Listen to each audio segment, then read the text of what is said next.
After going through it for years with me, being hit, Donald Trump salivating, কখন যে কি বলেন বোঝা মুশকিল হয়ে যাচ্ছে। এই তিনি কোমল তো পরক্ষণেই আগ্রাসী, তাই বিশ্ব রাজনীতিও দোদুল্যমান। এবার যুক্তরাষ্ট্রের প্রেসিডেন্ট ডোনাল্ড ট্রাম্প বলেছেন, ইরানে চলমান সরকার বিরোধী বিক্ষোভ দমনে তেহরানের কঠোর অভিযানের প্রেক্ষাপটে ওয়াশিংটন খুব শক্তিশালী বিকল্প বিবেচনা করছে।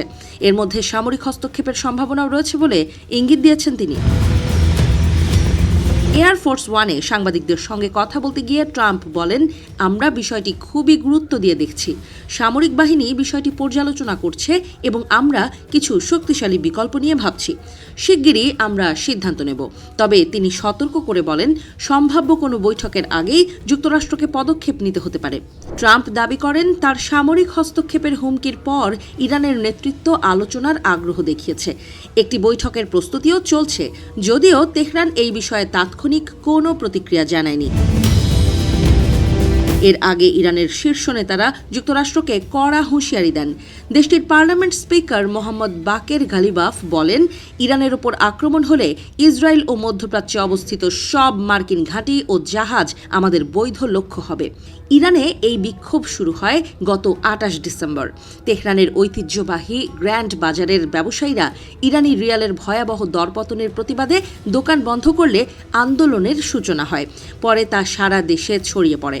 প্রথমে আন্দোলনের মূল দাবি ছিল জীবনযাত্রার ব্যয় বৃদ্ধি ও অর্থনৈতিক সংকট, কিন্তু দ্রুত তার রূপ নেয় দেশটির ইসলামিক শাসন ব্যবস্থার বিরুদ্ধে বৃহত্তর রাজনৈতিক অসন্তোষে। ইরানি রাষ্ট্রীয় গণমাধ্যমের তথ্য অনুযায়ী এই অস্থিরতায় অন্তত 109 জন নিরাপত্তা বাহিনীর সদস্য নিহত হয়েছেন। তবে দেশের বাইরে অবস্থানরত বিরোধী গোষ্ঠীগুলো বলছে, নিহতের সংখ্যা আরও বেশি এবং এর মধ্যে শত শত বিক্ষোভকারী রয়েছেন। একই সঙ্গে দেশ জুড়ে 72 ঘন্টার বেশি সময় ধরে ইন্টারনেট সংযোগ বন্ধ রয়েছে বলে জানিয়েছে বিভিন্ন পর্যবেক্ষক সংস্থা। ইরানের প্রেসিডেন্ট মাসুদ পেজেশকিয়ান বলেছেন, তার সরকার জনগণের কথা শুনতে প্রস্তুত, তবে তিনি দাঙ্গাবাজ ও সন্ত্রাসী উপাদান থেকে দেশকে রক্ষার আহ্বান জানান। রাষ্ট্রীয় টেলিভিশনে দেয়া বক্তব্যে তিনি দাবি করেন, যুক্তরাষ্ট্র ও ইসরায়েল এই অস্থিরতার পেছনে রয়েছে। তারা অর্থনৈতিক সংকটকে কাজে লাগিয়ে পরিস্থিতি ঘোলাটে করার চেষ্টা করছে। এদিকে রয়টার্স জানিয়েছে, প্রেসিডেন্ট ট্রাম্প মঙ্গলবার শীর্ষ নিরাপত্তা উপদেষ্টাদের সঙ্গে ইরান পরিস্থিতি নিয়ে বৈঠক করবেন। দ্য ওয়াল স্ট্রিট জার্নালের এক প্রতিবেদনে বলা হয়েছে, আলোচ্য বিকল্পগুলোর মধ্যে রয়েছে সামরিক হামলা, গোপন সাইবার অস্ত্র ব্যবহার, নিষেধাজ্ঞা আরও জোরদার করা এবং সরকার বিরোধী গোষ্ঠীগুলোকে অনলাইনে সহায়তা দেয়া। ট্রাম্প আরও জানান, ইরানে ইন্টারনেট সংযোগ পুনরুদ্ধারের বিষয়ে তিনি স্পেস এক্স প্রধান ইলন মাস্কের সঙ্গে কথা বলার পরিকল্পনা করছেন।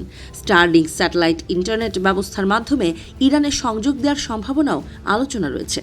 এই উত্তেজনার মধ্যেই ট্রাম্প ভেনেজুয়েলা ও গ্রিনল্যান্ড নিয়েও বিতর্কিত মন্তব্য করেছেন।